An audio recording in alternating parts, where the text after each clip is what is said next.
194 laps. There's the grid, the Creation Autosport E DBA car on pole position from the number 8 Pierre Caffa, driven at the start. Audi Sport Team Velox, their team cars behind them looking down through the grid. Good qualifying from the RML MG. Lola Courage is in there as well. Further down, Roll Centre, Martin Short telling me just before we came on air that they perhaps made a slightly bad tyre choice in qualifying, and that's hurt them. Going for a slightly harder Dunlop that perhaps they needed. Unfortunately, Patrick Pearce having a little bit of an incident and ended up in the gravel, so they lost quite a lot of dry running. It's been certainly dodgy weather, very difficult weather conditions at the Nurburgring as the week or the couple of days before the race has unfolded. Indeed, the first qualifying session, the first guys who got out were entirely dry, and the rest was a complete washout. GTS pole position for Uwe Elson, Michael Bartels and Franz Conrad. Those guys together again in the S7R, just ahead by just under half a second of Pedro Lamy, Christophe Bouchou and Steve Zakia in the 86 Labra competition machine. The next GTS car is another Ferrari, that's Biaggi, Danny Sullivan and John Bosch in the 575. In GT, the Farnbacher racing machine is in pole position. That's Lars Nielsen, Torkel Tyring and Mike Rockefeller. Mike doing the time there, the Porsche Junior driver, just getting the best of the Certec Motorsport machine of Adam Jones and Sasha Masson in second in GT. And third in GT, Roman Rusinov and Stefan Dudi in the 360 Modena. Problems this morning for the Seoul Freisinger racing machine. Stefano Telly, Emmanuel Collard and Alexei Vasiliev in the UCOS sponsored machine. They've got their own problems, of course. That's National Oil Company, but this morning a blown engine in the Freisinger car having to be replaced before went out for their warm-up and reconnaissance laps. So still under the pace car, the teams are trying to get some heat into the tyres. Big field here. Last time we had quality sports cars was the American Le Mans Series a couple of years ago, and it was not a happy hunting ground for Audi. It was a win for Jan Magnussen and David Brabham in the front-engined American Panos. That car taking a very well-deserved victory in torrential rain conditions. Alan McNish won't thank me for mentioning this at the top of the programme, but he aquaplaned off at the back of the circuit through just after that chicane. In fact, as we're getting the line up now, Caffa glances to his right to see where the pole man is, doesn't want to jump the start. Nick Manassian getting them lined up now under difficult conditions here, with most cars presumably on slicks, and they'll come round to the flag this time, and still Caffa not sure when Manassian is going to press the loud pressure. There he goes, and we are underway for 6 hours or 190 odd laps, 1,000 kilometres of racing. Oh, best start definitely from the second row. Very, very brave indeed, as Johnny Herbert sets out his stall very early on and goes up into second place. Very heads-up bit of driving there by Herbert. Yeah, it's good. You can see there he's moved ahead of Caffa. Caffa looked a little bit hesitant there at the start, and I think he just sort of bided his time. Johnny made a great start, as you see, he used all his experience there. Also, the Roll Centre car seems to have moved ahead of the Team Go car, so a good start from them. Well, they started down a little bit to João Barbosa, the Portuguese driver who's at the wheel of that. Is that the Roll Centre car? Is it one of the Pescarolles? I think it's a Pescarolo, in fact. We're looking a little further back. There's the Roll Centre car embroiled in that battle. The clock ticking away. It's 1,000 kilometres. We've been doing a little bit of working out, and we reckon it's just over 194 laps, 194 and 2/3 laps. So it remains to be seen whether we go down to 194 or up to 195. And Herbert looking very racy indeed in that car as he's trying to get round the outside of the leader. That's Nick Manassian coming round. And is that Herbert there? Yes, it is, in second place. How difficult are these Audis to drive then in marginal conditions on slick tyres, Guy Smith? They're incredibly difficult. I mean, the engine is very, very torquey. It's very difficult to control when it's slippery. So I think at the moment it looks like it's not too wet, but I think if it gets much worse, it's going to be difficult for them. But you can see here Johnny's using all his experience, and he's pushing Manassian hard, because I think he knows that if he can get past Manassian, he can probably pull out a little bit of a gap over Caffa. And you know, he's really, really pushing hard. The Pescarolo Sport, Eric Ellery and Soyela Ayari in the number 17 Pescarolo Jordan. Already some problems, as if to underline exactly how difficult it is. That looks to me as though just a little case of getting on the power a little bit too early there, Guy. Yeah, he just obviously tried to push too hard into the corner, and as you say, it could well still be a little bit damp there. So A little bit of a silly move, probably first lap of the race, but I'm sure he'll get out the gravel and that's make his way. the Lucchini with the AAR motor, the Palmia ended machine. Still the leaders then with that Pescarolo just closing in behind. Now I didn't catch whether it was Ellery or Sayalari in that car. Sayalari making his. Do we think it was Sayalari? I think it was Ari, yes. It's interesting to see Erdos dropping back slightly from those lead four. They had an absolute nightmare, didn't they, at Monza, Guy, a race that I know you watched live on. Oh, and there's one of the 360s in the gravel as well. Now, that is big news in the GTS battle, because we did have the GMB car right up at the head of the field. Please tell me that's not Stefan Doody, who's ditched that car early on. And that would be a big disaster, because they were up in third position in qualifying, and it's not, in fact. Thank goodness for that. Bad news though for Rob Wilson, Frank Mountain and Karema Ogier, because that's the Certec car that didn't qualify too well, and that car in some considerable trouble. You've driven 360s in the past, of course. I don't think he's going to get that out of there, is he? Well, it looks pretty well like it's beached in there, so we could well see a yellow if it continues to stay there. If they can't move it and they think it's in a dangerous position, they could well put out the yellow, but we'll have to wait and see. First four coming round to complete another lap. Just on the driver's left at the moment is the mighty Nordschleife. They come up the hill through to the chicane and then the Coca-Cola curve, and it's all starting to concertina up behind Nick Manassian at the moment. It's the second round of the Le Mans Endurance Series, live from the Nurburgring. John Hindhaugh and Guy Smith watching 4Motors TV, and it looks to me as though Ari is just beginning to get onto the back of this lead battle. Yeah, Johnny looks like the race is settling down, and I would say that any pre-race nerves from Kaffer have gone away, and he looks like he's pushing quite hard now. And Manassian also looks like he's settled down, and it looks like he's slightly easing away there from Johnny. And the rain that we had earlier does seem to have dried. I don't think it's still falling. It's almost a dry track now, around, I would say, probably 90 to 95%. There's still going to be some little dangerous patches, and driving over the white lines and the curbs, you're going to really find out the limits of adhesion very quickly. That's right. The white paint there is just like ice when you touch it. So you've got to be a little bit careful, especially in conditions such as these, when there's water on the circuit. But as you say, it looks like it's pretty much dry out there now. So we'll have to keep an eye on the rain. Nick Manassian then leads out, qualified in pole position, and now already a little bit of sunshine. And from my one and only trip to the Eifel Mountains, this place has its own weather system, and already in the opening laps we are getting round to passing some of the back markets. That's the PIR P2 car making room for the leaders. And Kaffer, having looked down the inside of his teammate there, looking very racy indeed. Herbert will not thank him very much for there. Was there a coming together there? They were very close indeed on the far chicane. Yeah, it was very close. I mean, Kaffer made a pretty optimistic move there. There it is. Johnny sort of squeezed him and managed to hold position. But I think we've seen, Pierre is pretty wild out there, and he's certainly not afraid to have a go. So be interesting to watch him over the next couple of laps. You've been part of this team. There aren't any team orders. Let's get that out of the way right at the start of this race.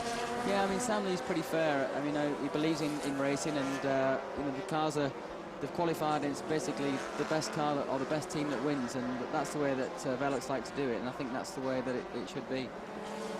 We continue with the live coverage here on this, the first time the sports cars have been. Here's the start again, and watch on the right-hand side of the screen how Johnny Herbert gets behind the leader, really gets the power down early. Kaffer was looking to the right, and Johnny's got a lot of circuit to play with there. It's pretty wide going to turn one, but as you can see, it's probably like a first, second gear corner, so it's very slow at the apex, but all cars made it safely, so that's good news. Very disappointed again with that go-car. There it is in the background.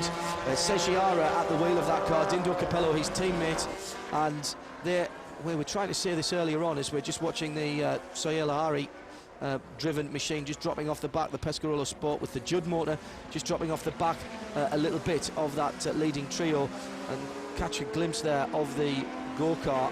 And the point that we were trying to make earlier on is the white flag being shown there, so somebody going slowly. Is that the 92 car that we saw earlier on? No, that looks, yes it is. It's the 92 360, so that car back on the track. Oh dear me, another problem for one of the GT runners. That is the Jordan Warnock Racing with Robin Liddell, I believe, taking the start of that. Robin back from standing on the top step of the P2 podium, at Mid-Ohio, having shared with Clint Field in the Intersport machine. Now, I did get a text message saying that Robin was starting the race.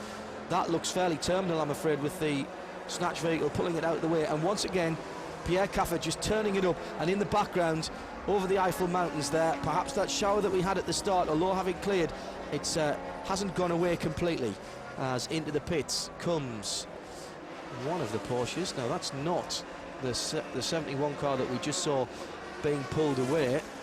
It is one of the GT machines. I think it was one of the leaders. It's the Vanina X car with Paul Daniels and Thierry Rabinet. Thanks, Guy. So I wonder if there's been a bit of a coming together there. They were well down the field. Looking at the Audis there, I will get to make this point about Team Go and Monza in a minute when we're looking at it, but looking at the two Velox Audi UK cars, they've got all the louvres in the front of the car. How much of a difference does that make to the way the cars handle? It makes a big difference. I mean, obviously a tight twisted circuit like this one, obviously they're suffering from understeer, so they run the extra louvers to gain extra front grip, and obviously that's what they're battling against here is understeer.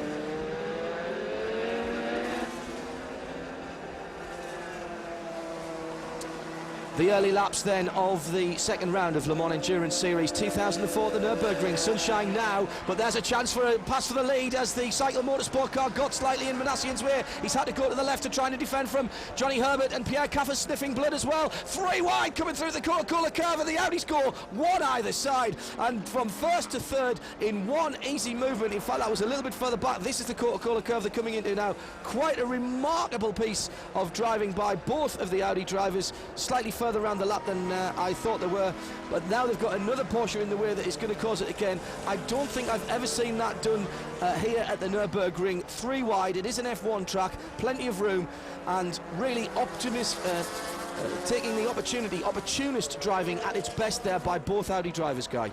Well, this is the problem, you know, with the LMP1 cars. You know, you're so much quicker than the Porsches out there.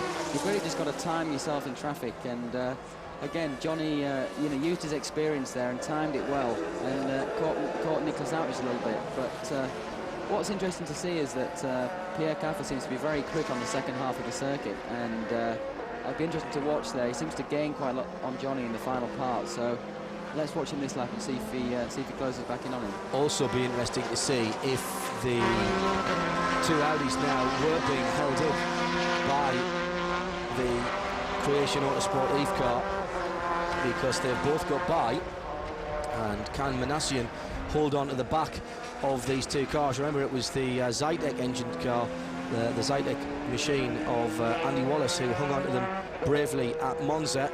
Will that be the case here? And I'm afraid to say, for us wanting a good race, that it looks like that may not happen. Now here's the pass again, but really that started at the previous chicane to that. I got the part of the circuit entirely wrong, but it was the cycle car that just held up the leader, and a nightmare always in sports car racing when you're coming round as the leader.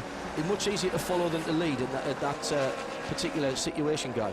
Well, that's right, because the slower car obviously sees the first car and creates a hole, so the car behind, in this case, Johnny Herbert. 92 Certain Ferrari. Frank Mountain made a decision to start very early in the race. Why?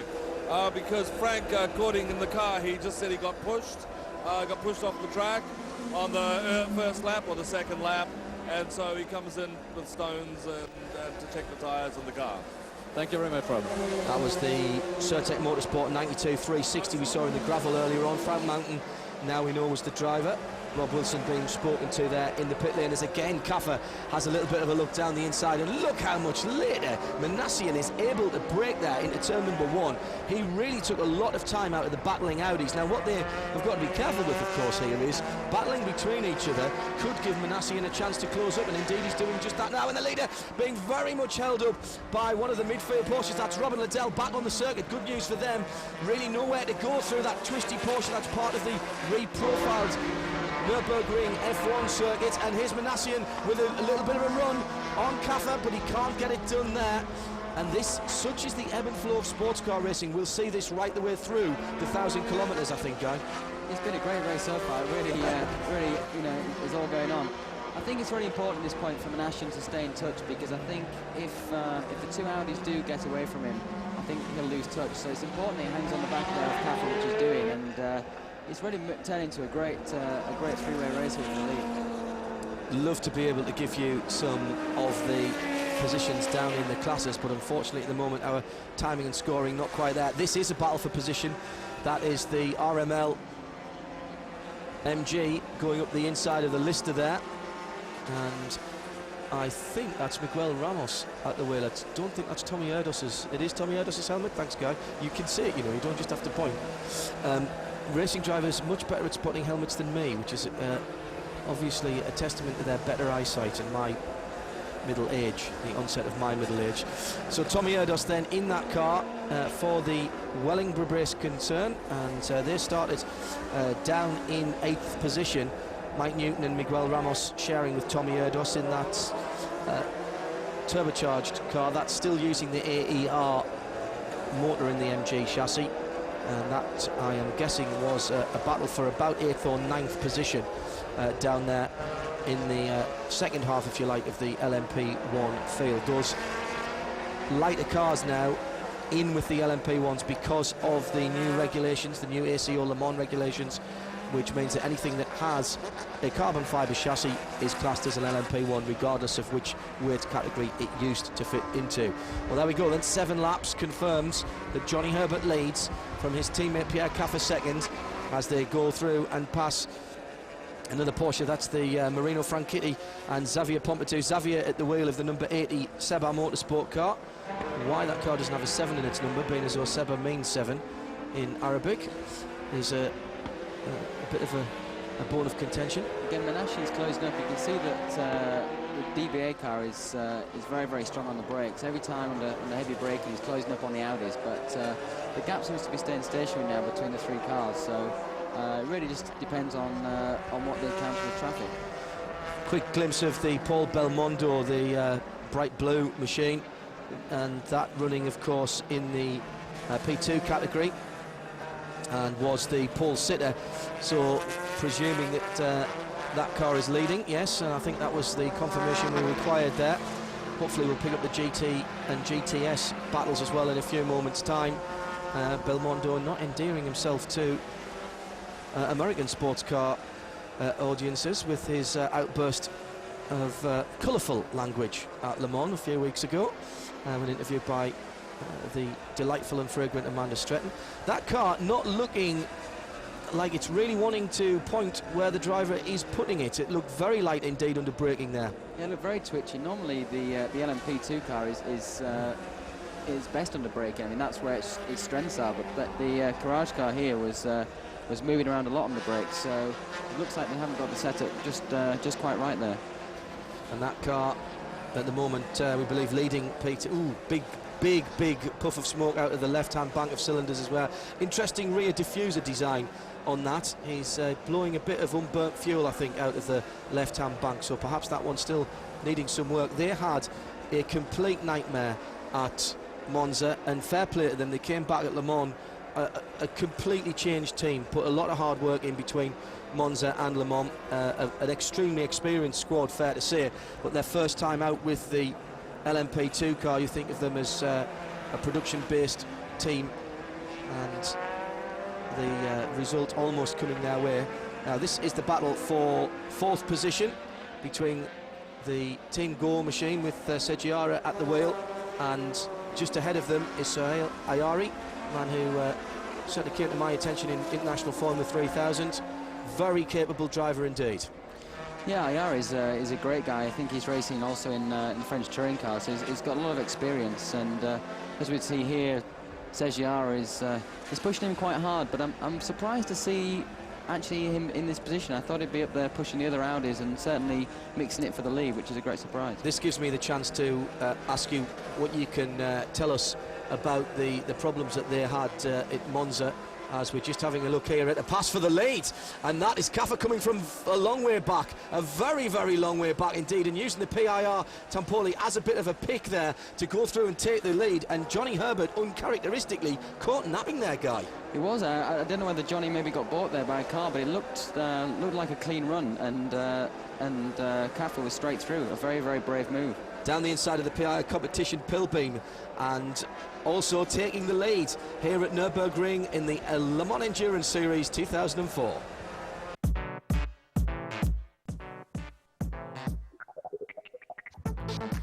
Well, he's got the inside again for the next corner, and this is not over yet, but Seji has to drop back in behind and take station again. These two cars very, very evenly matched, it seems, then, round the 5 kilometres of the Nurburgring circuit, back down into the pit lane. Well, Seiji, what do you think of the beginning of the race? Yeah, it will be a long race for sure. I think we are not sure about the setting of the car. We tried many things, but the weather was different all day long since 2 days. And we are not sure if we will be able to do 2 or maybe 3 stints with the same tires, and we are really in a strange situation. I think Soy is pushing very hard, but the race will be very long, and the weather is changing every 10 minutes, so we have to wait and see. Thank you, Eric. Eric Ellery, teammate then of that car that we were watching. Here's the pass again. Managed to hold him off this time. Got in good position, Seiji, and it looked at that point, guys, so he'd got the pass made. Pretty much there. He had the corner. I mean, all he had to really do was kind of just slightly roll off the brakes, just a fraction, just to edge ahead of the Pescarolo there. But he's now passed, so somewhere along the circuit he's got past, and now what he needs to do is get his head down and try and pull away. That's 4th position then for Sejiara, as the number 17 machine of Soyola Ayari is relegated into 5th position. Give you an update on the GT category. Now that Fingers Hindhoff here has managed to get the computer to work. Torquil Tiring, Lars-Erik Nelson and Mike Rockenfeller leading that one out, the 81 Porsche, the pole-sitting car. That was the Farm Battle Racing machine, out in the lead by just over a second from Sasha Masson and Adam Jones in the 93 Porsche, the Certec car. In 3rd position it is still Stefan Dudi and Roman Ruzinov in the 360 Modena, and in 4th is the Stefano Telli, Emmanuel Collard, Alexei Velisev Yukos sponsored machine. That's the car that changed its engine this morning. They're a further 6 seconds in arrears, and if I can work out the timing and scoring, I should be able to give you the GTS as well, where Michael Bartels leads Uwe Alsen, and Uwe Alsen in the car that they share with Franz Conrad, leads by just under a second from Christophe Bouchou, Pedro Lamy and Steve Zakier. Not all in the car at the same time, but you get the drift. In the Labra competition, 550 Maranello. Mike Hazemans has the 575 GTC car up into 3rd position, and into the pit lane. That is the G-Force Racing Pilbeam Nissan, as we are now into the late teens as far as laps are concerned. It's a long race. That looks, doesn't that, with the back end of, that just looks like a Formula car. It is. I mean, these Le Mans cars pretty much are a Formula car. If you look at an Audi or Pescarolo close up, I mean, they're pretty much like a Formula 1 car with bodywork. It's, you know, they really are amazing pieces of kit. Pierre Caffer then leading. There is the leading GTS car, and that is the battle for 1st and 2nd in GTS. Labra competition, Jacques Lecomte's team. Legendary, really, in sports car racing, and Franz Conrad, no less so, in fairness. Uwe Alsen and Michael Bartels coming off a win in the FIA GTs at Donington that was rather gifted to them unnecessarily by Wendlinger, wasn't it? Didn't park the car in the right place. They lost the FIA GT win in the last lap, coming together with another car, and then got it back again in the steward's room. But that Celine S7R, run by Conrad in the Vitaphone colours, has been impressive in the FIA series. The Labra competition machine, no less so. This one of the 550s, the ProDrive built Ferraris under the Care Racing banner, and those cars really have been impressive virtually since they came out the box, Guy. Oh, those cars have been pretty awesome. Obviously, the Velux ProDrive ran the cars last year's Le Mans and won the GTS category. Again, this year they've been put up a pretty awesome fight against the Works Corvettes. What's amazing with these guys, not only the handling is very strong, but in a straight line, they're just rockets. I mean, we really struggle in LMP1 car to even pass them. They're very, very close on top-end speed. Well, here's the perfect illustration of that from my co-commentator, Guy Smith, as we just nip back to have a look at a battle further down the LMP field, and that is the LMP2s. That'll be for the lead, will the LMP2? Yes, indeed, it is. It's the Courage C65, the 13, the red car, just taking the lead from the Belmonde, Gusselin and Saviosi machine, going down in the braking area, textbook overtaking manoeuvre. Yeah, Jean-Marc there is he's a real charger, and he's certainly exciting to watch. I'm not quite sure why they dropped behind them at the beginning of the race, but however, they've got back into the lead, and I think we'll see him pull away now. He was certainly very fast in qualifying in 6th position overall, and mixing it with the LMP1 cars. And Jean-Marc showing that he's lost none of his verve, or indeed his speed, and getting past the Belmondo racing machine that was previously at the head of the field. I think I inadvertently said that they qualified on pole position. My apologies. It was indeed the Courage competition car that qualified on pole position. Here's Dindo in the pits. Seiji could overtake the 17 Pescarolo, and the sun is shining. Great. Yeah, unfortunately we lost one position at the beginning of the race, and at the moment it cost us a lot of time. But now I hope that Seiji, since he get rid of traffic, he can push more, but you know, it's still a very long race, difficult to make some forecast. But at the moment, you know, we are fourth, we have to close a little bit the gap because we lost a little bit too much in the first 10 laps. Thank you, Dindo. What a lovely bloke he is. He really is a nice chap, isn't he? He really is a great guy. I mean, I had the pleasure to work with him at Bentley last year, and he's extremely quick, extremely quick. You see there he's got grey hair, so he aged quite a lot last year. Guy Smith, you were listening to there, former teammate of Dindo Capello in the pit lane. And as we stand at the moment at the Le Mans Endurance, there is the position after 13 laps. The two Audi Sport Velox machines heading the field, but not without their incident and not without having to work a little bit. The Creation Autosport EVE machine dropping back a little bit now, some 4 seconds away behind the leaders, with Nicolas Menassian at the wheel. Meantime, in the classes, it's still Uwe Alsen and Michael Bartel's car that leads the GTS, but only just from the Ferrari of the Labre competition equipe.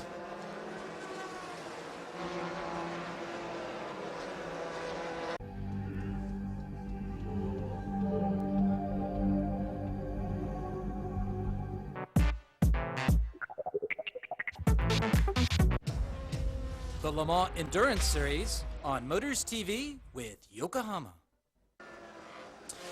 It's the Le Mans Endurance Series, and the leader Pierre Caffer into the pits. Now the question that we can't tell you, we can't answer, is what tyres did he take, because it's raining and it's raining hard. Just look at the slide he's got coming off the pit lane limiter, and down onto this white line. It's going to be very, very slippy indeed. Pierre Caffer then in and out, the last of the lead three to take tyres, and he's struggling. We've just seen Seiji completely loop the number 5 Audi in that exact point at turn number 1 on the circuit, and Guy Smith, a tough call there for the Audi Velox mechanics as he came in. But would you have gone to Indus? That's a difficult one to say. I mean, it looks like he definitely stayed out on the slick tyres, but the rain looks like it's pretty heavy now. I think, you know, it looks pretty heavy. It looks certainly heavier than the first shower that we saw, so it might be been worth a gamble for the Inters.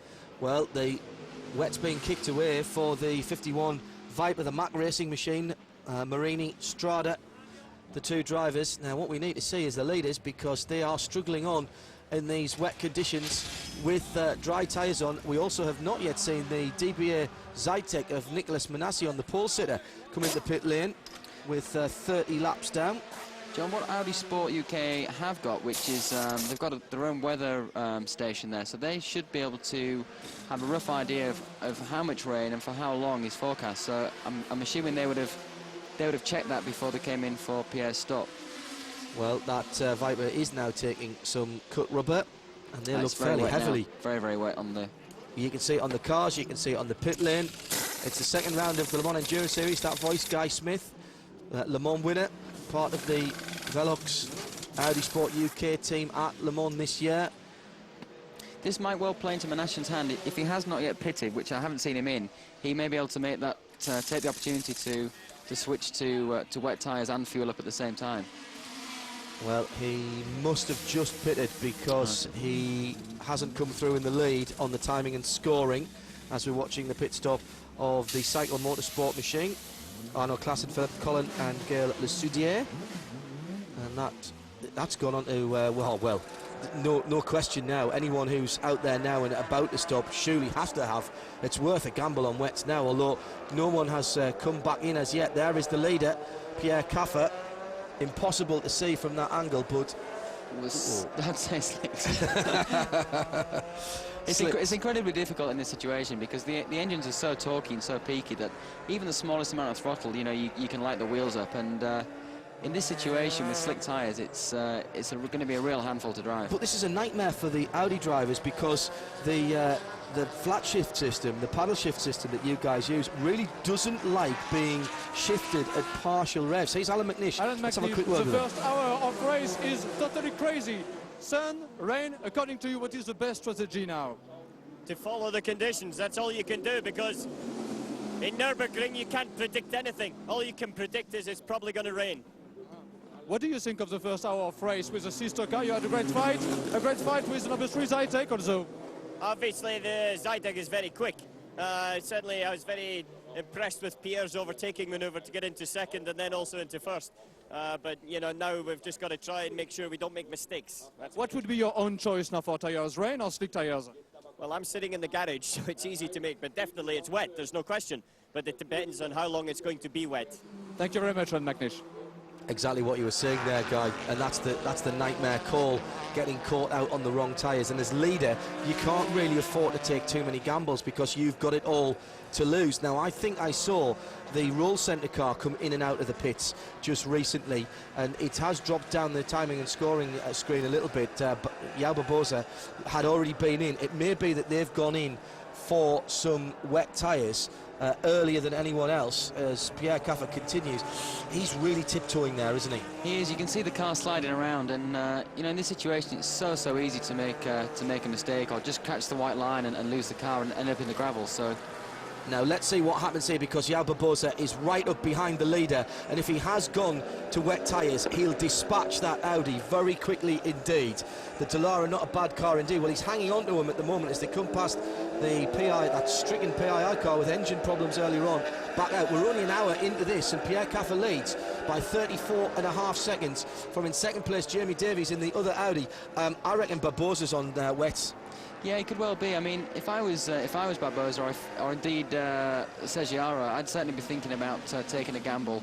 Obviously, you're off the pace at this point, nearly a lap down. It's probably worth taking a gamble and putting some wet tyres on. And João Barbosa's a couple of laps down, so he has made an extra pit stop, and I think we'll see that.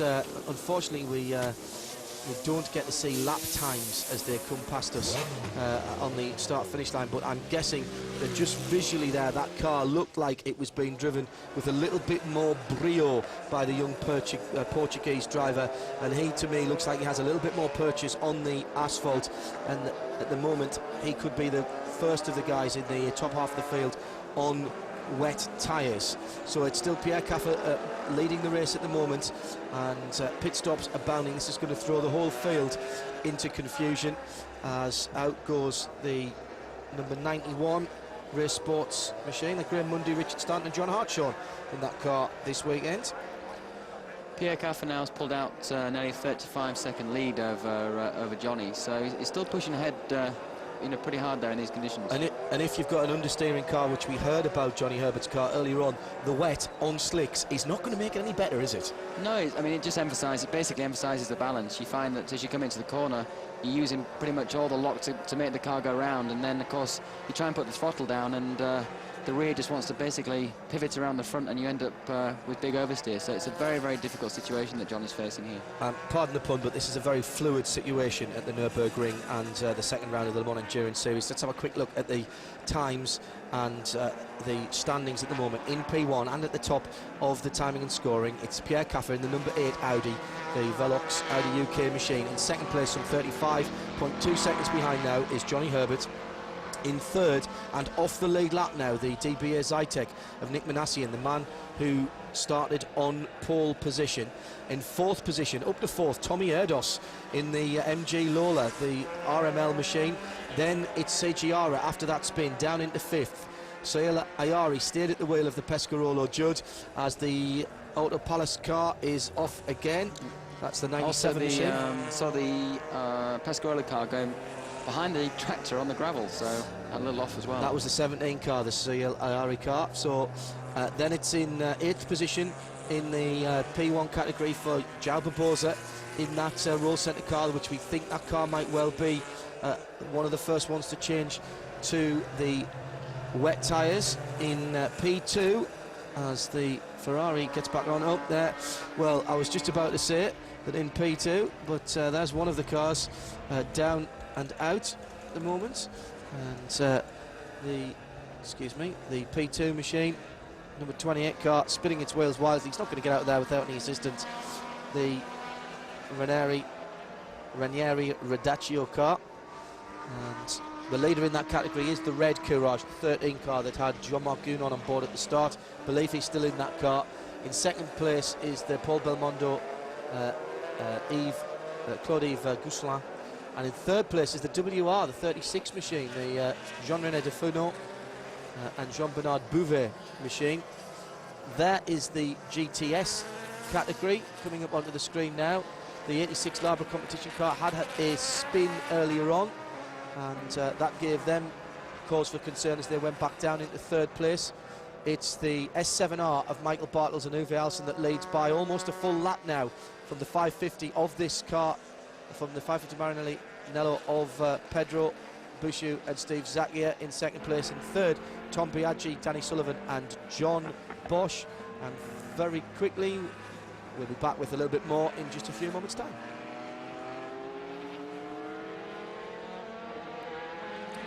Just continuing with our look at the positions. This is the second place car in GTS at the moment. It is the Ferrari 360 that leads GT, the number 70 Stefan Doody car, and on cue the black machine comes into sight, hoving through the semi-darkness now, and we're only just over an hour into this race. Roll centre car ahead of it with João Barbosa still on board now. Most of these GT and GTS cars look like they were taking wet tyres at the last stop because their timings were just on the right side of that, but already it looks like the worst of the rain has stopped and there's almost a dry line coming together. In GT, in second place, Marino Franchitti and Xavier Pompidou. Well done, guys, in the number 80 Porsche GT3 R. It's not even an RS, it's a 2000 chassis, so that car working very, very well indeed. In third place, Sasha Masson and Adam Jones in the 93 Porsche. And rounding up the top four is Stefan Otelli, Emmanuel Collard and Alexei Vasiliev in the Yukos Porsche, the Freisinger machine, the 85 GT3 RSR. So good effort by the boys, and Marino Franchitti, if he's not already in that car, will be desperate to get in the car in the inclement weather, because he fancies himself as one, but actually is a pretty good driver in the wet. Some drivers don't like it, Guy Smith alongside me, but those that do really do. There's no sort of, well, I'm not that bothered about it. Do you like the wet? Well, I certainly love the wet, and I'm sure that Marino loves the rain. Living in Scotland, I'm sure he's pretty used to it. But no, I think you find with the rain that you know, you can really get into the groove, and when you have a good car in the rain, it's a great feeling. But likewise, when you have a bad car, it's not so nice. But Marino and Pompidou are doing really, really well at the moment. Sejiara there looking for the wet on the straight bit of the track now. That suggests to me that he has been in and taken some tyres, or he's trying to cool his tyres at least. You wouldn't do that on slick tyres as the GT leader comes into the pits. Well, I tell you what, if he's been out there on slicks and hasn't had a stop yet, that's quite remarkable. The Ferrari tends to be a little bit more fuel efficient than the Porsches, so he might have gone a little bit further. He had about 35-second lead over the Porsche, so it'd be interesting to see what happens after this pit stop and whether the Porsche can jump back in front. And that would be Xavier Pompidou and Franchitti, and Marino Franchitti.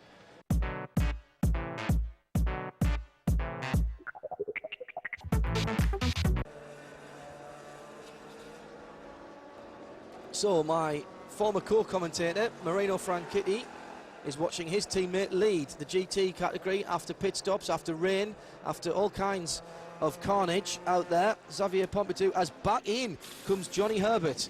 Now, are those wets going on? They are wets going on. They are wets going on. Unscheduled stop then, Guy. So obviously he thinks, despite what the GT runners think, that it's still wet enough or too wet to be on slicks. Now, could this just be as well a function of that understeer problem he had earlier on?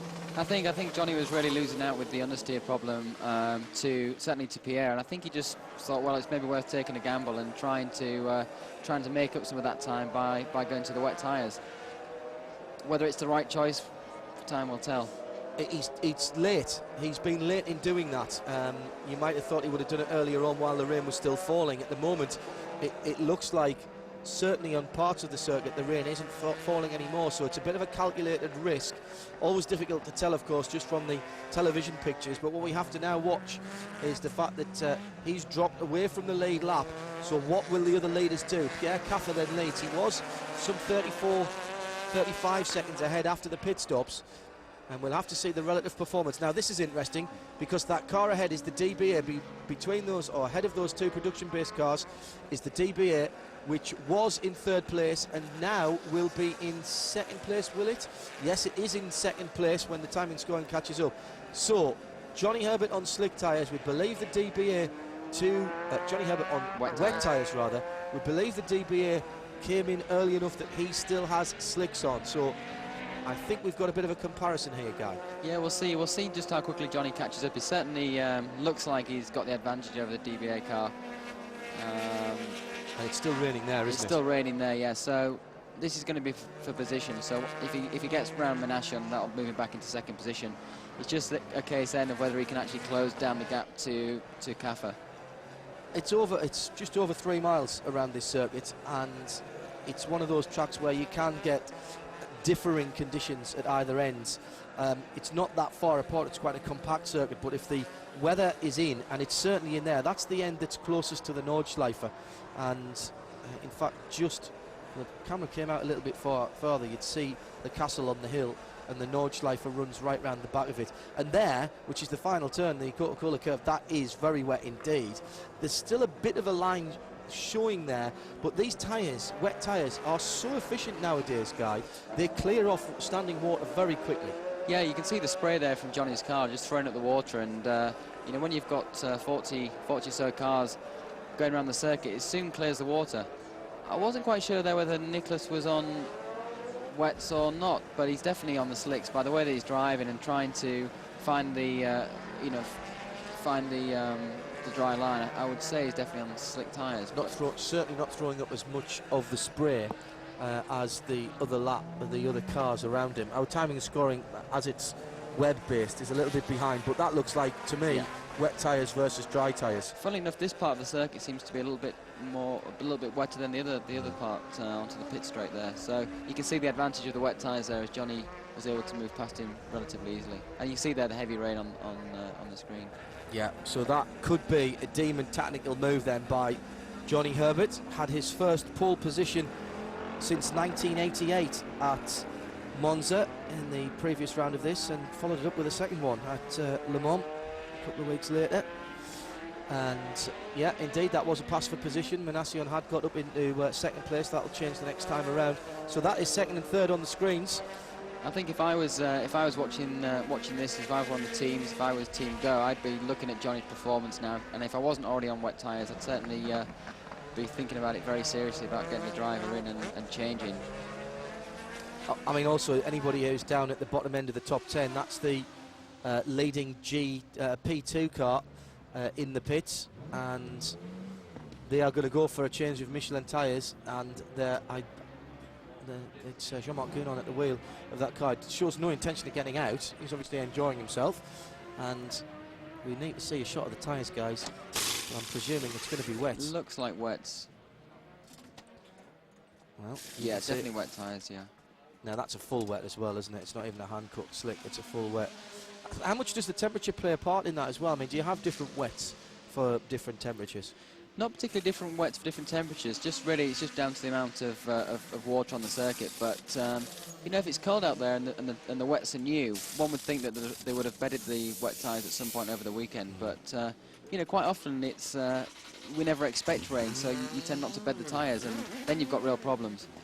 And it makes a huge difference just scrubbing off that top layer of rubber, and particularly the Michelin tyres have a sheen to them, don't they? That's right, they have a shine, and it's all the oils and ingredients in the tyre. And what we try and do is maybe do 1 or 2 laps just nice and steadily in the dry, just to take that sheen off, and it just makes a big difference once you get onto the circuit when it's raining.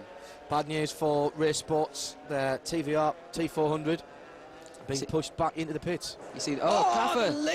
Leader in the gravel on slick tyres. We can see that now. So Pierre Kaffer has beached it at the Nurburgring whilst leading. Well, a lap too far perhaps. You can see the rain there. You can see on the screen how heavy the rain is now. No, he's not getting out of that, is he?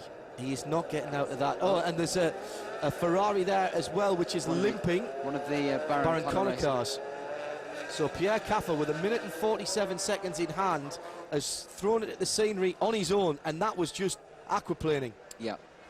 I saw the Team Go-Kart passing there. So he's in the unlapped himself. So he's unlapped himself now. And Kaffer with his visor up there, he's obviously having trouble even seeing.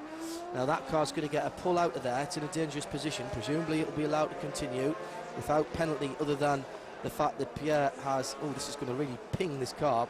He hasn't got it into reverse.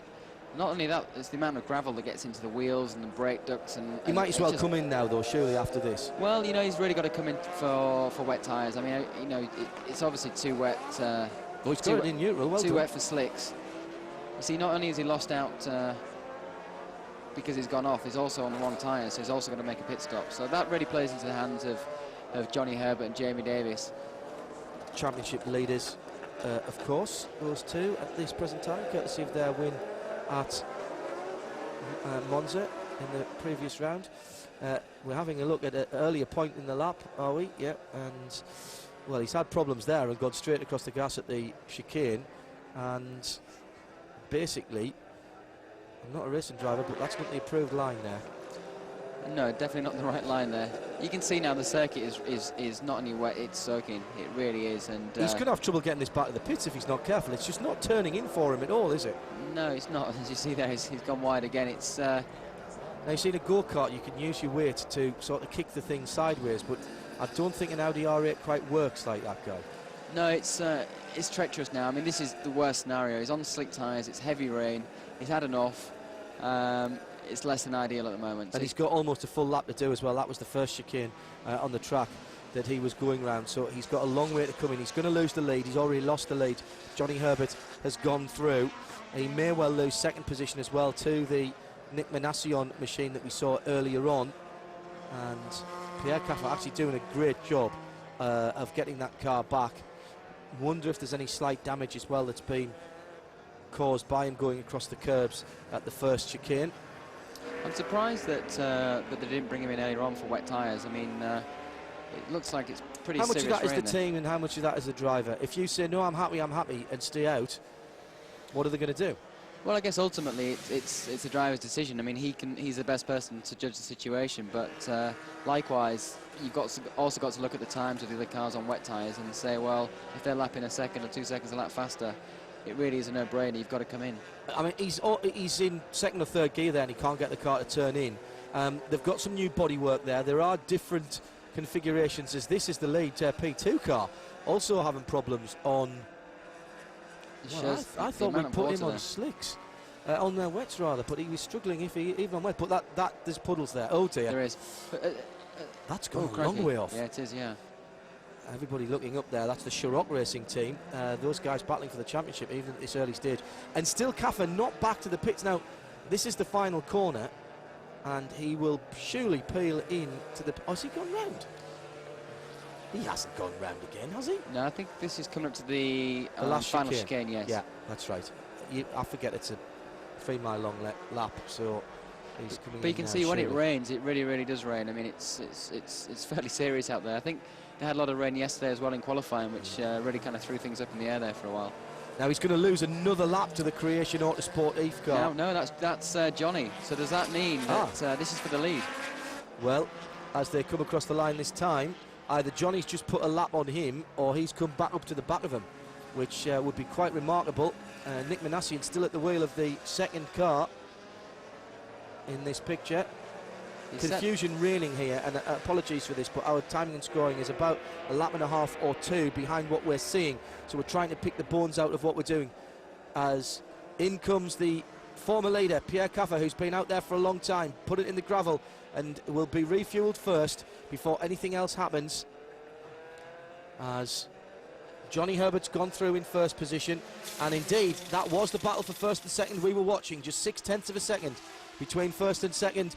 So Nick Manassian challenging for the lead. Johnny Herbert hampered in the wet by a car that's understeering badly.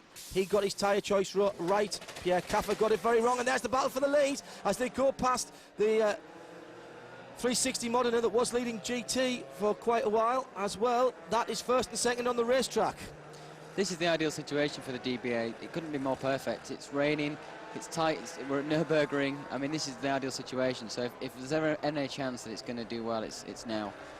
What Manassian's got to do is keep the pressure there on Johnny and just hope that maybe he can force him into a mistake. Oh, he's having a look down the inside in the final turn. He's almost getting sideways. There's almost a touch there as they go down to the first corner. Will there be a swap of positions here? He didn't get the drive. He compromised his line into that one, and it looks as though Johnny will survive for at least another lap. We'll take a breath and a short break as the battle for the lead continues, with Manassian getting very, very squirrely indeed, and Herbert having to defend round turn number 1. Le Mans Endurance Series live from the Nürburgring.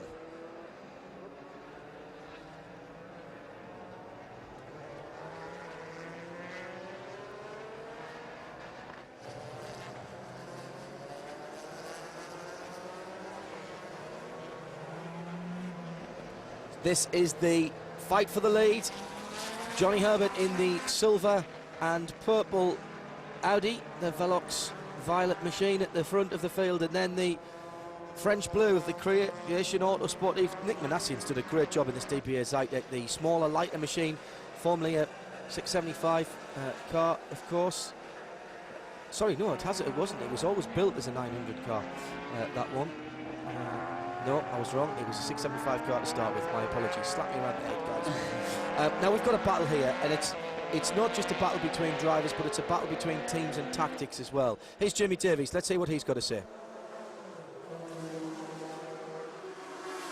Jamie Davies, we have Nicolas Manassian pushing very hard behind Johnny Herbert. What do you think of the beginning of the race? Incredible. It was a tricky start for sure at the beginning of the race, and you know, Johnny did a good job, but I think he was struggling a little bit with understeer in the car in the dry, and dropped back a little bit. But you know, the changing conditions, it's all to play for at the moment. I mean, it's very difficult out there. What about the Zytek? It seems to be a very efficient car on wet race. Yeah, the Creation, I think is, you know, it's for sure it's quick in the wet and the dry. I mean, I think they have, you know, it's maybe a little bit of an advantage on the tighter sections on the circuit. So, you know, it's making life difficult for us, but it's good to have a bit of a race. Thank you, Jamie.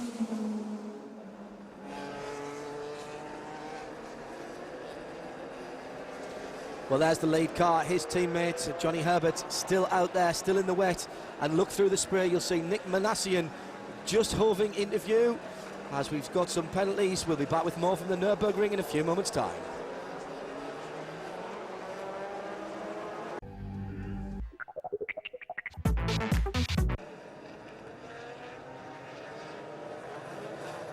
Take a deep breath, stand back from your television and just watch this. Endurance racing, this is not a 10-lap sprint, and that was the battle for the lead as Nick Manassian came right up alongside Johnny Herbert in the leading Audi, only to have his advances somewhat rebuffed in the rain here at the Nürburgring with 46 laps and just over an hour and a half completed. Guy Smith alongside me. We've got to keep reminding ourselves this is likely to be a 6-hour race. It's just like a sprint race, it really is.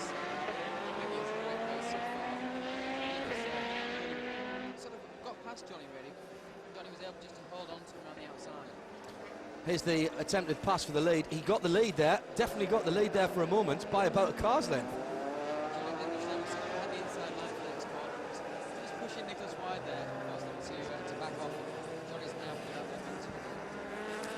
but it seems as though Manassian has the ability in that slightly lighter car to close up to the back. Herbert getting a bit of a wake-up call there, stepping up his performance. Let me tell you then, with just over 90 minutes gone, the situation at the front of the field, after being a little bit strung out in the first hour, is that Johnny Herbert and Nick Manassian in second place there are setting the pace. That's the gap between first and second, just over a second by eye there as they come round on the start-finish line. We'll get a time for you in a moment. A minute further back and recovering after a problem from Sergiara earlier on when he looped the car, but on the lead lap and just a minute behind this battle is Sergiara in the Tinko Audi in fourth position, and about another 30 seconds behind a podium spot at the moment. Let's have a cheer in Wellingborough as the RML's Lola, there they are, MG, with Tommy Erdos doing a storming job, is in third position, ahead of Pierre Caffer, who was the leader until he beached it at turn number 1 when it started to rain. He is in fifth position. The top 5 all still on the lead lap. Next up in sixth position, Sael Ayari in the Pescarolo, the 17 car. Then it is the Martin Short, João Barbosa and Patrick Pierce car. João Barbosa hasn't given that car up as far as I'm aware at the moment. And they're the Pescarolo, the first of the cars off the lead lap, just going through the start-finish line now. Now this is fourth position, as we said, Tommy Erdos, and that is Xavier Pompidou. He's going through. Team Jota car there is right behind Tommy in 8th place. Yeah, absolutely. Okay, that's not the position. That must be. I think they're a lap further back, unless we've lost the roll centre car. And I don't think we have. I think that car is still circulating, giving the boys a bit of a panic. But can't say too much about this man, Tommy Erdos, been involved with RML for a few years now, with the Selene project first of all, and then into the prototypes, and fair play to him. He's done a cracking job in the wet. Perhaps hasn't had the best of luck, but one could say that about a number of drivers. Lovely lad, very, very dedicated to his motor racing, hard worker, understands as well that sometimes even a driver with his talent, and there's no doubt that he is talented, as Caffer again gets a big front end slide there, sometimes Tommy's had to bring money to teams and buy himself in to prove his ability, and he's done that with a smile on his face as Pierre Caffer struggles through the water. He perhaps does not like the rain. Maybe we've found a chink in the Caffer armour then, as he goes past Xavier Pompidou in the Seba racing machine that he's sharing with this weekend Robin Littell. And it may be actually that Robin Littell's in that car now, because they will have pit stopped. That is the third place, Marino Franchitti, Xavier Pompidou in third position. They did lead the class for a little while before their pit stop, so I'm presuming that Marino was in that car there as it went by. Xavier Pompidou, giving that car up, had led the class when the rain came down, and now in third for a little while. A little bit further down the field is Robin Liddell, driving with Mike Jordan this weekend, in 9th position overall. Robin Liddell, welcome to Motors TV. Hello John, how are you? I'm very well, sir. More important, how are you, and how was that first stint? Well, pretty bad at the beginning, to be honest, John, because I was making good progress in the first or second lap. As you know, there were a few spots of rain over the first couple of laps, or as we were going off the grid. I ran a little bit wide coming out of one of the corners on the way down to the hairpin, and I don't know if there was some fluid down there or whether there was just a little patch of dampness right on the outside of the corner. But as I ran toward, I didn't run off the road, but as I ran a little bit wide, I just caught the back wheel on it, and unfortunately I spun and went into the gravel. There were two other cars that spun at the same place, so I'm assuming there was something down there, but unfortunately I just didn't see it quick enough. So we lost a couple of laps. We started to fight our way back up, and I've stayed on slicks throughout the whole of my stint, and just allowed the weather to come back to us a little bit when it started to dry after the first rainstorm. Mike in the car at the moment, presumably he's gone on to wets though, Robin, has he? Well, actually, I was sort of making the call. I wasn't sure what to do at that stage, because what happens is it starts raining at the bottom end of the circuit, then it rains in the pit, so the guys in the pits come on and say, well, it's raining, well, which normally we've known for the first two laps anyway. So the problem is, though, it starts to dry quite quickly when the rain stops, and I was looking at the clouds and I was figuring it was going to dry a little, So we've made the call to enter onto intermediates because with all the cars on the circuit, particularly the prototypes, it does tend to lift the water quite quickly. And I think if the rain does start, which it seems like it is doing, the dry line will appear quite quickly. At the moment, running in fairly close company with the number 84 Cycle Motorsport machine. That's your next target, if you like, on the same lap as you and literally just 20 seconds or so ahead. You're in amongst the midfield when you'd rather be up in the top 3 or 4, I believe. Yeah, I mean, it's been a bit frustrating. Obviously, this car is new to the team. You know, with the changeable weather conditions yesterday, it made it a little bit difficult because we've only run the car once before this weekend. A lot of the other teams have got more experience with this car. The new RSR Porsche this year has different suspension parts, and the setup's not quite the same as the old one. But basically, you know, it's the same for everybody. So it's been a little bit frustrating for us. But I think with the way the weather conditions are now, it will hopefully, you know, play towards us a little bit, and it's obviously a long way to go. I'm sure we can battle our way back up the order. Is there any thought at this early stage in the race, with, you know, only an hour and 40 of what is probably going to be close to 6 hours, Robin, any thought of tactics and how tactics will play out? You pretty much can't double stint these GT cars. You'd be in there for a hell of a long time if you did. Is it just a case of taking your turn and getting back in the car when Mike brings the car back in? Well, at the moment we need to go to the weather conditions, obviously, and this is why, you know, some of the cars stopped with the first rainstorm. I opted to continue on slicks, which was very difficult for 2 or 3 laps. But at the end of the day, the track started to dry. So in theory, we've made one less pit stop there than some other teams, and you know that's the only way that's the way we're going to, you know, fight our way back up. If we can be consistent now, we can avoid making unnecessary pit stops for any reason. Then obviously, you know, I think we'll work our way back up. We just, I don't know, we'll have to wait and see. As you know, these things unfold in strange ways. Absolutely. Just a quick word before we let you go. Congratulations from the Mid-Ohio result. First time in a prototype, first time at the track. You enjoyed that?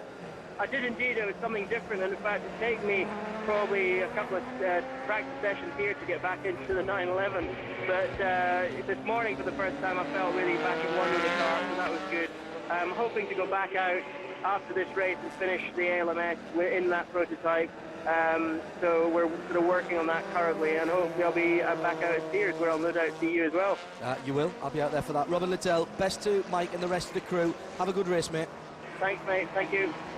Robin Liddell there joining us live on the phone from the Jordan Warnock Racing Team. That 911 GT3 RSI shares with Mike Jordan at the wheel at the moment in at 9th position overall after their trials and tribulations in the early part of the race. Whilst we were talking, Guy was up on his feet, pointing and shaking his fist. Contact between Kaffer and one of the slower P2 cars. Yeah, he just was making a move to get around the chicane, and that's one of the rises from one. And it looks like that as Pierre passed him, he caught the front end of the looked like the WR actually. Looking at the car, it doesn't like there's any damage, so I think it should be okay. But all it takes is one small incident like that. That WR is up into 3rd place. The Jean-René Defono car and Jean-Bernard Bouvet, a couple of laps, 3 laps away from the lead of the P2 category, which is led at the moment still by the Jean-Marc Gounon, Sam Hancock and Alexandre Frey machine, which is the red number 13 Courage with the AER turbocharged engine. But they're interesting to drive here. Paul Belmondo, Claude-Yves Gousselin and Marco Saviosi in the number 26, the blue Courage C65. Then that yellow car in 3rd position. Those are all... Ara's just had a spin again. Lucky. Again, just got right on the curb on the exit on the paintwork and spun straight round and carried on going. So probably didn't need too much time there, but nevertheless, it's still could have done without that. That was the voice of Guy Smith. We've all done it, in fairness. He, as I said, lucky in that he got a bit of lock on it and got it to spin rounds. You could call it good luck, you could call it good driving, but he could have easily banged the back end into the car. Oh, and there's the WR again. Certainly having an eventful race, the WR. Last 5 minutes been very eventful for that car. He has got his indicator on though, so very considerate. Very considerate of the drivers coming around.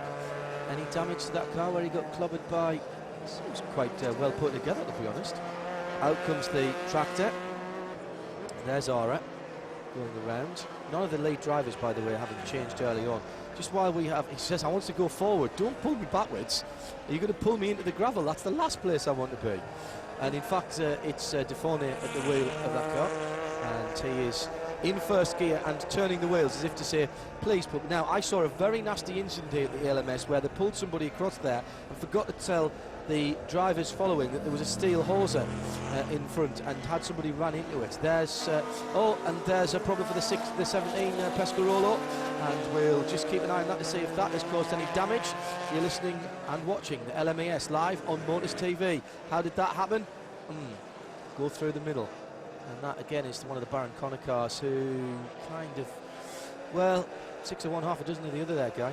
Really had nowhere to go. I think it was Ayari was a little bit optimistic there, and I think the Ferrari hadn't seen him. And the Ferraris ended up in the gravel. It is the 62 machine, Mike Hazemans and Jean-Denis Delatraz. Delatraz was at the wheel of that car the last time we saw it. It's the Le Mans Endurance Series, live from the Nurburgring.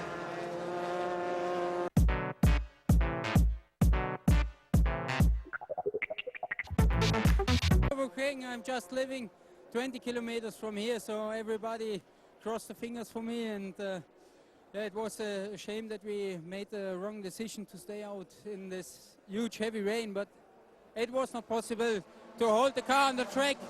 It was so much aquaplaning there, it was impossible. Pierre, according to you, how will be the weather before the checkered flag? Rain, sun, how will be the weather according to you before the checkered flag? Sorry, how will be the weather for you? Will the rain be back before the checkered flag? I don't know in a moment, I don't know. It was, for me it was hard to drive. The line dries up, then it rains again, it dries up again, and it was always a part of the luck. And then when I changed the last time to the slicks, it was my decision to change. It was so the line dries up a bit, and I knew the Nürburgring very well, and where you have to push and where you have to keep the speed, and yeah, I'm happy now. Thank you very much, Pierre. Welcome back to Motors TV. And just a few moments ago, Pierre Caffer saw his teammate Alan McNish go down the inside into turn one on Jamie Davies and claim the lead. Yeah, it was a good move. Alan got a clean run. I think Jamie got slightly balked into the final corner onto the pit straight, and it allowed Alan there to get close to him and just get the run into the first corner. Just a straightforward textbook move straight down the inside. It looks like he's pulling out quite a big gap, actually. Looking at the pictures here, it seems that Alan's on a bit of a charge. He wasn't happy that he didn't take full part in the Le Mans 24 hours after his accident, which again we'll stress was none of his fault, off on oil at the Porsche curves. And that's a very fired up Scotsman that is in that car at the moment. He's cleared off very quickly indeed. The reference in the interview that you caught there about Pierre Caffer saying disappointed that they didn't make the choice earlier was he stayed out probably 2 or 3 laps too long during the big downpour on slick tyres and ended up backwards in the gravel.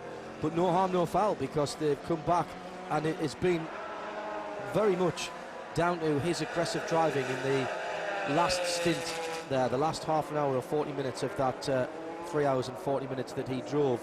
He really got his head down and pulled that time back, Guy. Fair play to the lad. He knew he'd made a mistake, but he's done his best to put it right.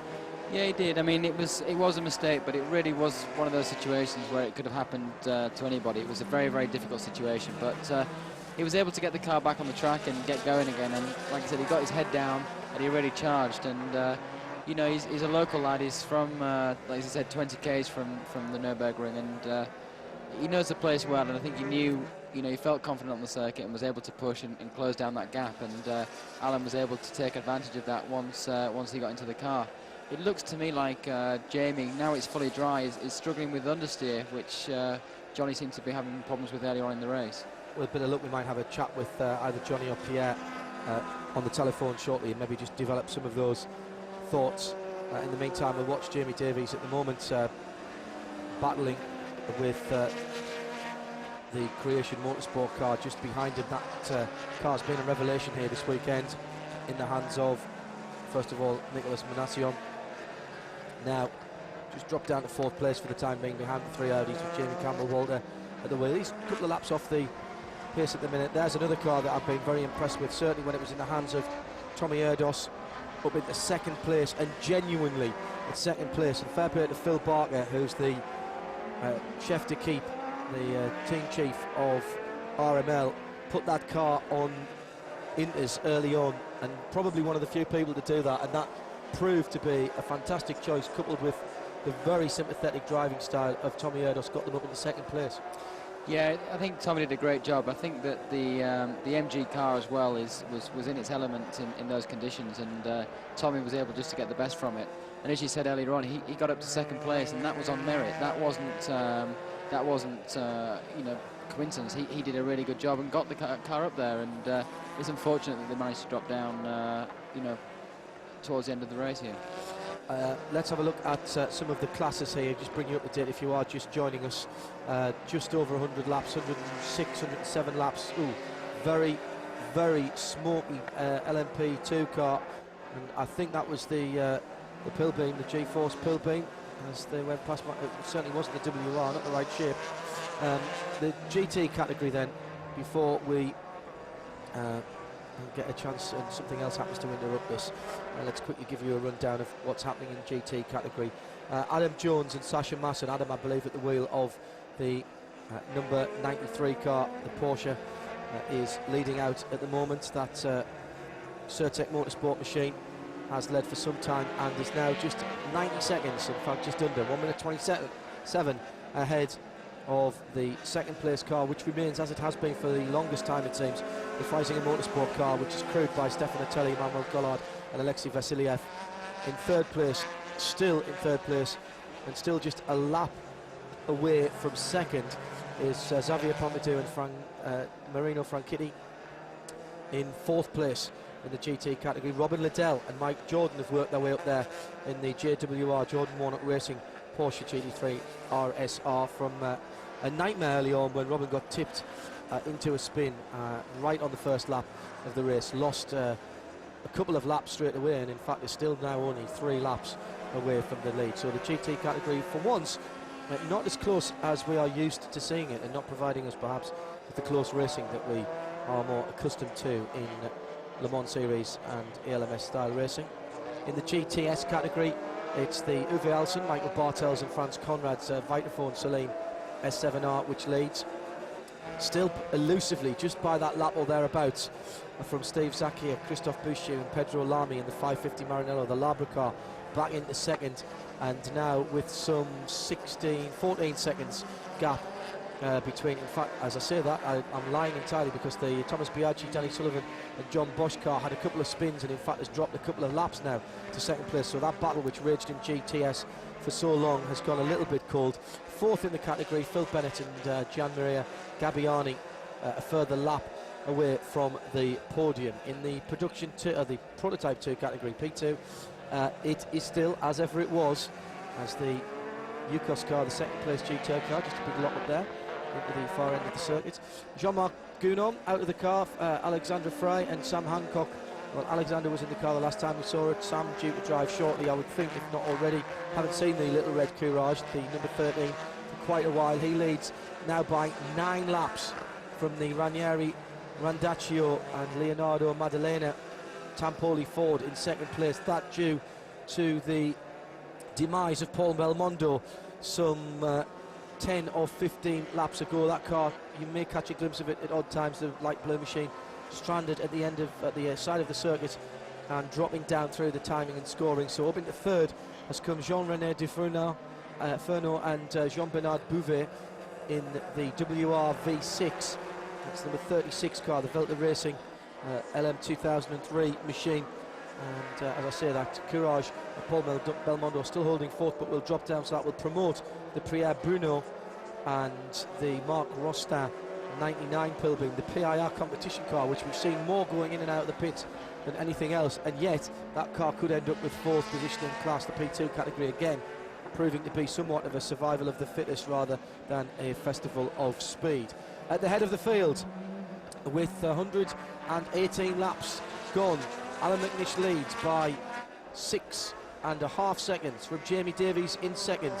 A further 18 seconds behind is Dindo Capello at the wheel of the Go Audi, the first two cars being the Velox Audi UK machines, and still hanging in there and still doing the lap times and just close enough to pounce for a podium, or perhaps even better if any of the three Audis ahead slip up, is that Jamie Campbell-Walter, Nick Manassi, DBA Zytek in third place. And that car, and the pace, the continued pace of that car, Guy Smith, has impressed me. Yeah, the car's been going very well, and what's also important is that it's got reliability. I mean, we saw in Monza how fast the Zytek and the DBA were, but they had some problems there with reliability. That seems to be addressed here, and you know, they've been very, very strong all weekend, and I think they really deserve to be on the podium, and it would be nice to see them there. Just under 2 hours left of 6, and we are led to believe that if the timing clicks round to 6 hours, we will see a white flag and a checkered flag, as we're now watching for the first time in the number 6 car. Is that Patrick Pearce? Patrick Pearce, and unfortunately reprising his role earlier on when he put the roll centre car into the wall on his first lap out, finding adapting to this car perhaps a little more difficult than he had hoped. In the car for the first time, that car in 6th position. João Barbosa doing a cracking job at the start and getting well up there. Martin Schuck carrying on the good work. Patrick Pearce just finding his feet in the Le Mans Endurance Series at the moment, and well, no harm, no foul there, but really needs to get his wits about and missed his braking point there. It looked into that corner. As there's Jamie Campbell-Walter in the DBA. Settled in very nicely to that. Could easily have tried to overdrive that car early on when conditions were a bit marginal, particularly after the great work that Manassian did, but has really settled in well, and I think deserves a bit of credit for Jamie today. He's warmed to his role very well. Yeah, he's done a great job. He's stayed out of trouble, which is, you know, very important. And I think that you know, they're lapping at a good pace, and if they can just keep going around and keep out of trouble and keep the car together, then, you know, I think that this still could surprise a few people and you know, maybe end up on the podium. It's nice to see the circuit's completely dry now. It's probably about the driest it's been all race long. So obviously due to rain any second now. Yeah, well, the rain that we saw in the sky doesn't seem to have come just as yet. So so far so good. So we'll have to keep an eye on that. The battle at the head of the field has kept us interested. We'll keep trying to keep you up to date with the GTS and GT and PT battle. Apologies if we're not quite doing it quick enough for you. I know one or two of you are asking about individual cars further down the field, and you'll appreciate that although we do try and read the forum, it's very, very difficult for us to actually answer individual questions, even in a 6-hour race, mainly due to the fact that there's always something at the head of the field to keep us interested. At the moment, we're watching Jamie Campbell-Walter, who for a very long time was associated with Lawrence Pierce and the Lister team, had great success, FIA World Champion in the GTS category, and really has no fears of cars with large amounts of power, having driven that Lister Storm quite exuberantly at times. Yeah, Jamie was a real star in the FIA GT series in the Lister. I mean, he won a fair amount of the races, and as you said, he was quite exuberant on the way. But you know, great driver, and not a great deal of experience. He's only really been in motorsport probably for the last sort of 5 or 6 years. So you know, to be at this level and driving as well as he is, I think it's great credit to him. And you know, he's doing a great job in a prototype car. And continues to lap very tidily. And as my co-commentator, Le Mans winner Guy Smith has pointed out, we are now dry. And if you're joining us now and saying, yeah, we're dry, so what? You should have been here for the last 3 hours. I hope you brought a note from your mother if you're this late into the coverage, because set your videos now, check the listings and find out when the replay is, or the highlights, because the first 3 hours of this race, we had, I think, all 4 seasons in every hour of the first 3, Guy. Absolutely a nightmare for the teams and the drivers. Oh, it was absolutely horrendous. It was probably the teams and drivers' worst nightmare, but that seems to have cleared up now, and I think that the drivers that are out there at the moment seem to have definitely got the best deal. So they seem to be really enjoying it, and you know, the race is settling down into a nice rhythm now. We'll quickly have a rundown of some of the other minor places. in a few moments' time. In the meantime, just to keep your eyes on the creation car. There's the 28 machine. That's the Ranieri Radascia car, now in second place in P2. The Le Mans Endurance Series on Motors TV with Yokohama.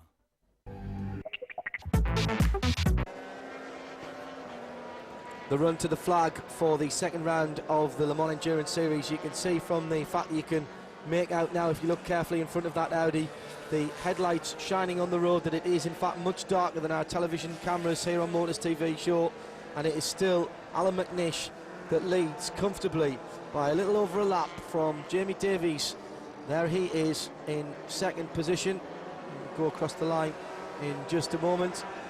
And almost together, I believe, on the track, just some 20 seconds or so between them on the track, but it's a lap and 20 seconds as we look down after 171 laps. 194 and 3/4, 194.666 is 1,000 kilometres. We may not get to that milestone this evening.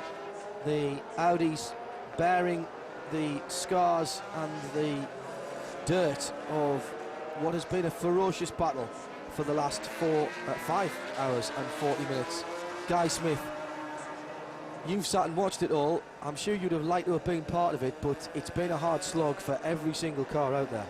Oh, it's been probably the worst situation out there. The conditions have been absolutely atrocious and constantly changing between heavy rain and dry. And like I said before, that's just the worst scenario for any team and driver.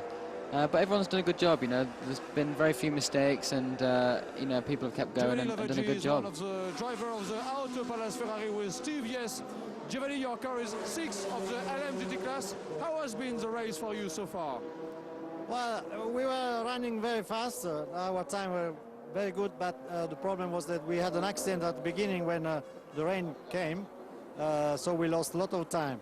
Then we were unlucky because twice we changed the tires in the wrong moment, so we made a 7 pit stop instead 4. But anyway, we run always faster, so we are 5th in category now, and we hope to be 4th, and we are the first Ferrari, so we are quite happy. Giovanni, can you compare the Ferrari with the Porsche?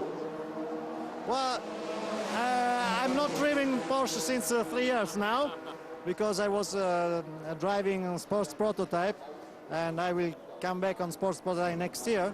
But at the moment, I'm very happy to drive with the Ferrari again. Thank you, Giovanni Lavaggi.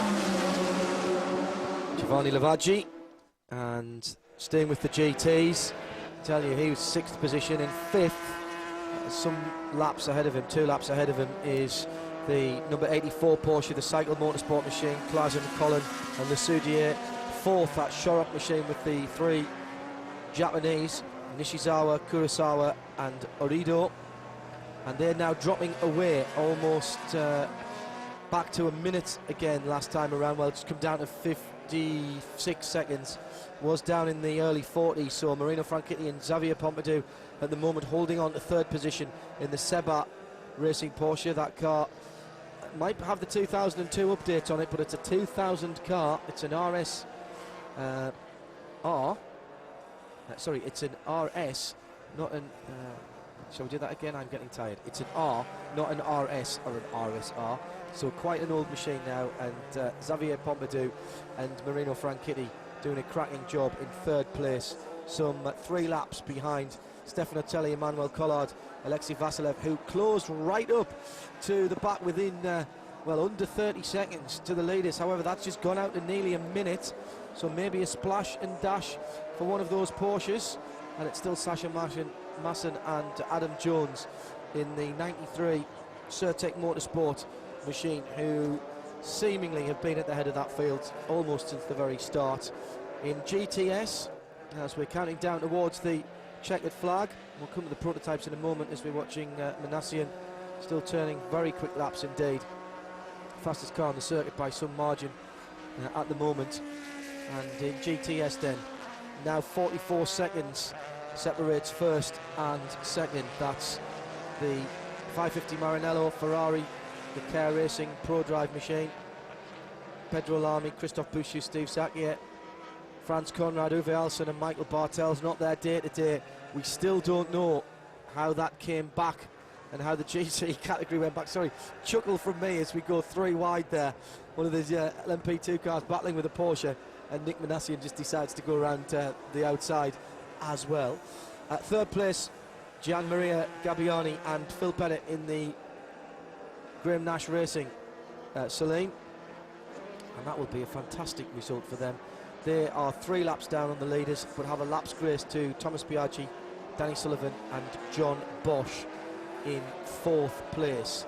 P2, survival of the fittest, not driving the fastest, and the courage of Jean-Marc Gounon. I'm delighted to say that car is back in the lead by just 0.173 of a second. Not seeing that battle. They had their problems, lost a 10-lap lead. Alexander Fry, Sam Hancock beat in the car. I'm sure that Gounon, we saw him back in that car, and they have retaken the lead in the dying moments from Jean-Bernard Bouvet and Jean-René Defourneau in the WR with a V6 engine. Those 2 cars 4 laps ahead of Pierre Bruno and Marc Rostin in the Pilbeam, and that is a battle I would love to see, because that is a genuine race out on the circuit. That's the P2 category, separated by just a 1/10 of a second at the line the last time around. So great news for followers of the little red Courage, which I have to say we haven't seen for a long time running on the track, Guy, but obviously it is, and it's back out there turning laps and managed to get back with the lead.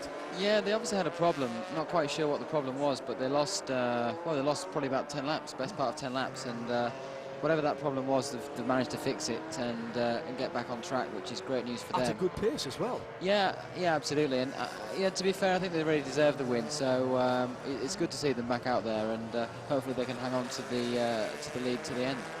Phil Bennett continues to slide the Graham Nash Celine around as the leader Alan McNish comes past him, and the 93 Circuit machine, is that in the background? Yes, I think it is, the Porsche of Adam Jones and Sasha Masson, still leaders of the GT category, albeit by a slightly reduced margin. In fact, actually no, we've just told you, haven't we, that that's gone back out again. So McNish at the moment cruising, almost can flick the cruise control on. Dangerous time of the race though, this guy. The track again bizarrely and quite remarkably absolutely dry again, but lots of cars out there, lots of tired drivers, lots of tired cars, and this is the time you've really in the last 10 minutes got to keep your wits about you. Well, that's right. I mean, obviously you're tired, you've been driving for a long period of time. The car also has been put through its paces, and starts long and it's not quite as responsive, and you know, you start to think, okay, you know, we're near the end of the race, and start writing your own headlines, and that's a danger, because the next thing you know, you've made a mistake, or you've crashed into a back marker, and it's easily done. So it's vital that you keep your head at this point. How much different are these cars set up for a relatively short race, like even a 6-hour race or a 2-hour 45, 3-hour race, whatever, than they are for Le Mans, or is it pretty much exactly the same, and it's Le Mans now is just a series of 45-minute sprints? Yeah, you're right. I mean, basically we set the car up as you would for a Le Mans 24 hours, and as we've seen in recent years, Le Mans 24 hours is a series of sprint races, basically. So they wouldn't really do anything too much different here, but you know, obviously they're just out there now driving as hard as possible. But if you're in a situation such as Alan at this point, you just basically want to maintain the lead and not make any mistakes. So I'm sure we're just out there sort of enjoying it, really. Jamie Davies still pushing very hard there, diving up the inside of the Freisinger, no, it wasn't the Freisinger Motorsport car, it was the, I think the Everrood racing machine that he went by, and now goes past Phil Bennett, and he's still pushing very hard indeed. He has taken a bit out of Alan's lead, not enough to challenge him, and I don't believe he's unlapped himself as yet, so there's no drama at the head of the field for Alan's mum and dad, who I'm sure are listening back in Scotland and watching back in Scotland, or indeed Kelly, who we know is watching Motors TV live at the moment, keeping in touch with her husband's work. And there he is. Glass crossed the line. He was a minute. Yeah, he's a lap and 20 seconds still or thereabouts, 19 seconds ahead of Jamie Davies in second place. Yeah, Alan's driven a really strong stint. We saw him take the advantage at the beginning there, and he just continued to push. Now, I'm just looking at the timing and scoring. I need to get another look at this, because it also seems to me that Nicholas Manassian, the fastest man on the track for some time, has begun to reel in Jamie Davies, and he's kind of stealthed up behind him. And if I look at the lap time, he is on the same lap as Jamie Davies now. So Nicholas Manassian in the third place car, chasing down in the dying moments Jamie Davies for second position, and there is just less than 40 seconds between the two of them. 39 seconds. Now surely that can't be made up, but we will keep our eye on it as Alan McNish continues to work the traffic here at the Nurburgring.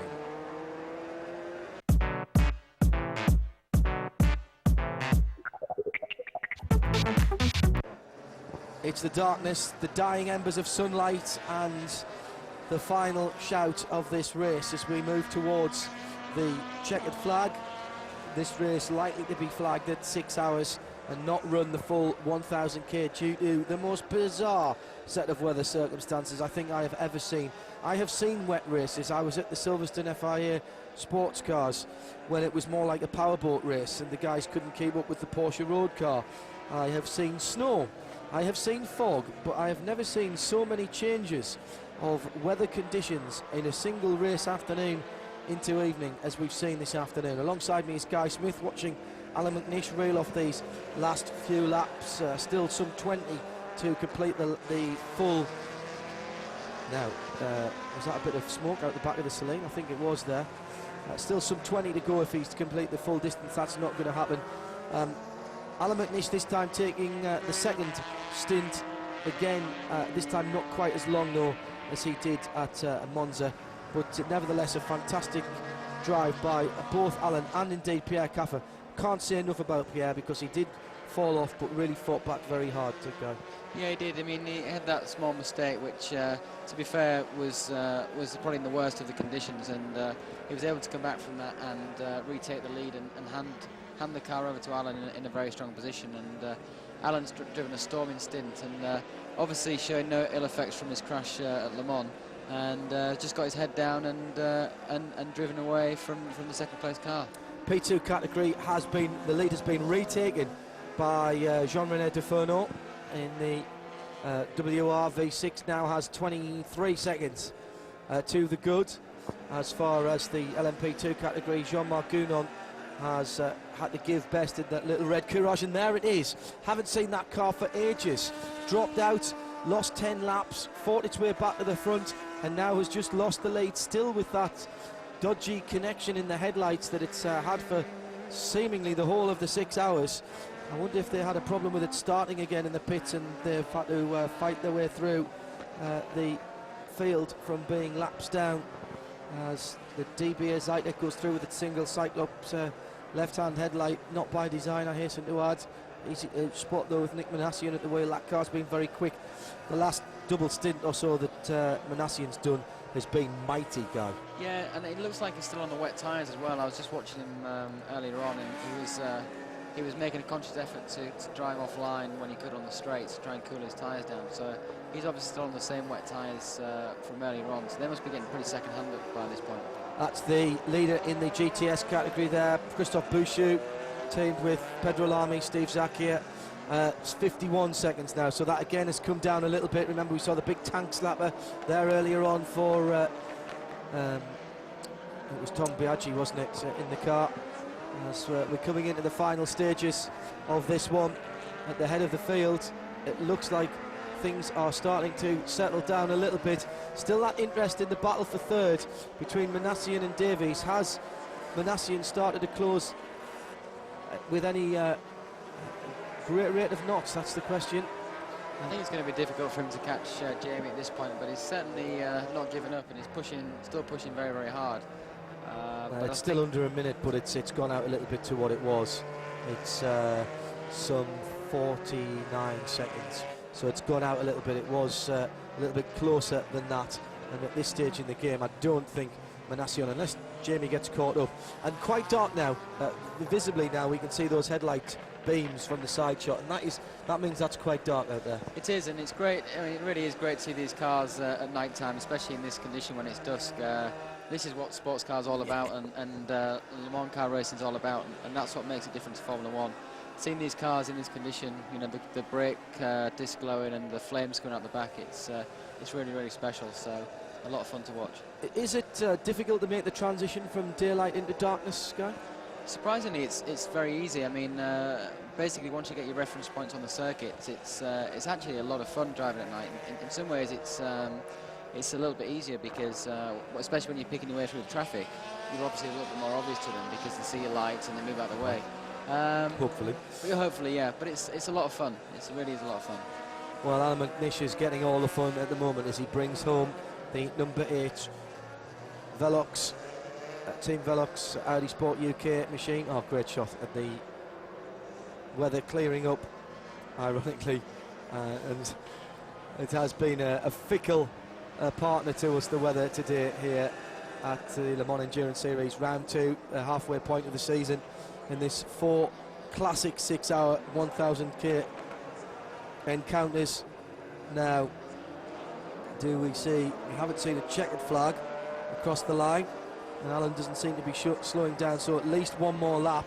We're expecting this one to be called on time rather than on distance, as Alan McNish, with the green lamps in the rear view mirrors, continues to work his way around this 5.1 kilometre course. This is going to be very close to the last race. Very, very sexy racing in the dark, and Guy Smith calls it exactly right.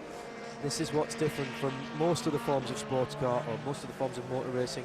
You hardly get any rallying in the dark anymore now, and it's only the sports cars and the touring cars that go out there and race. It's almost like being huddled up underneath your blankets listening to the radio or reading a football magazine when you're in your early teens, something that perhaps you feel you shouldn't be doing. And as the time about to run out, Alan McNish is getting all the benefits of the evening, the slightly cooler air, the headlights ablaze, the yellow light showing that is in fact I think the lead GTS car that he's just gone by. Less than half a lap to go now as he comes through. A couple more left-handers and then up the hill towards the chicane, and then the Coca-Cola curve will beckon.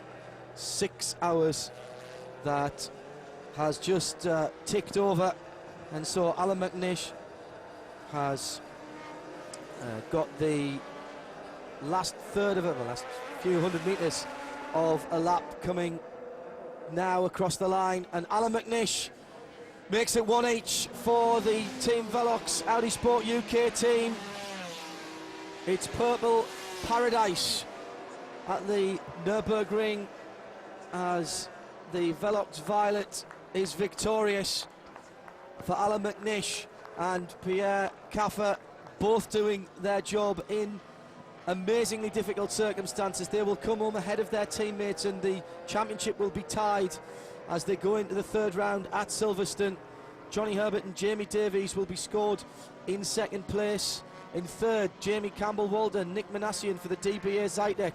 In fourth, after all kinds of problems, Dindo Capello and CGR. Fifth for the Pescarolo Judd of Sohail Ayari and Eric Ellery. Sixth, Martin Short, João Barbosa and Patrick Pierce in the Roll Centre Deutsche Bank X-Markets with the Judd motor. And seventh, a great seventh for the MG Lola of the RML team, Tommy Erdos, Miguel Ramos and Mike Newton. As far as GTS is concerned, it'll be Pedro Lamy, Christophe Boucher and Steve Zacchia for Ferrari, for Labra, taking their second in a row in the Le Mans Endurance Series. Following them home after leading the race for the longest time, you've got to feel sorry for Uwe Alsen, Michael Bartels and for Franz Conrad in the Selene S7R, the Vitaphone car. Phil Bennett in his first outing in the Le Mans Endurance Series, team with Jean-Marie Gabbiani for Graham Nash, will be third. In the GT category, Sasha Masson will come home for another victory. Sasha in the car that he shares with his teammate, has basically just dominated that category right throughout the race this weekend. Adam Jones with Certec, and then second place, just about a minute behind them, Alexei Veselev, Emmanuel Collard and Stefan Ortelli in the Freisinger car with Yukos sponsorship. Will it be the last time we see that sponsorship? Marino Franchitti taking a day off from the commentary booth to team up with Xavier Pompidou in third place for the Sebar Racing. And in P2 it'll be Jean-Bernard Bouvet, Jean-René Deferno in the WR, amazingly a minute ahead of Jean-Marc Gounon, Alexandre Fay and Sam Hancock in second place. They led for so long. Pierre Bruno and Marc Rostin for Pilbeam in third place, just ahead of the fourth place track sport machine, John Ingram, John Gordon, Rick Pearson. And a great race from the Nurburgring. Silverstone is next. Before then, more sports cars on Monday evening, live from Lime Rock, the next round of the American Le Mans Series. Guy Smith, have you enjoyed it? It's been great. It's been a great race. And a deserved winner. You could have picked any one of the top four at one time, I suppose. Yeah, it's been a great race, but I think that Pierre Caffer and Alain McNish drove superbly and deserved the win. And brings the car in along pit lane. The small Scotsman gets out to salute the crowd and applauding his teammate as well, I'm sure. Alain McNish looking very fresh, shakes hands with the team. There's Jamie Davies getting out of the second place car. What happened to the front of the car? There's a bit of damage there. Well, I don't know, it wasn't me, says McNish, as he takes off the gloves, and hopefully we can get a word with him down there. Reminder that live champ car comes up next on this Motorsport weekend. And let's have a word with Alain McNish, the race winner. Got to get his hair right though. Alain McNish, congratulations. For many reasons, it was important for you to win here. No, for sure, especially after Le Mans, it was important that we had a good result. I thought that at one point it was gone, but like endurance racing, you never know until the finish what the result is going to be. But I'm very, very happy. Today, to be honest, Pierre Caffer is the hero, not me. Thank you very much, Alain. Congratulations.